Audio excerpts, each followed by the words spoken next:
కేసీఆర్ గారిని పట్టుకుని నోటుకొచ్చినట్టు మాట్లాడతాడు. తెల్లారులిస్తే మీ అధ్యక్షుడు ఏమంటాడు? అధ్యక్ష నిన్న కాక మొన్న కేసీఆర్ గారినట ఉరేసి రాళ్లతో కొట్టాలన్నట. ఉరేసి రాళ్లతో కొట్టాలి, పిండం పెట్టాలన్నట. ఇదా సంస్కారం మన నాయకుడు మాట్లాడే మాట? ఇదా ఒక ముఖ్యమంత్రి కావాలని కలలుగానే నాయకుడు మాట్లాడే మాట? సిగ్గుపడాలా లేదా? 70 ఏళ్ల వయసున్న ఒక నాయకుడు, 2 సార్లు ప్రజల చేత ముఖ్యమంత్రిగా ఎన్నుకోబడ్డ నాయకుడు, తెలంగాణను సాధించిన నాయకుడు, ఆయనను పట్టుకొని అరే రాజకీయ విభేదాలుంటే మాట్లాడాలా? మీరు విమర్శిస్తున్నారు, మీరు కూడా సంస్కారవంతంగా మాట్లాడుతున్నారు. I welcome you. బట్టి మాట్లాడుతున్నారు, బట్టన్న మాట్లాడుతున్నాడు, శ్రీధరన్న మాట్లాడుతున్నాడు, మీరేమో సంస్కారవంతంగా మాట్లాడుతున్నారు అంటున్నారు, మేము పడుతున్నాం.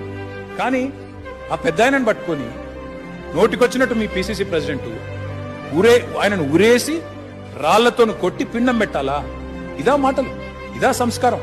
ఇదా అధికారంలోకి రావాలన్నంత పిచ్చి?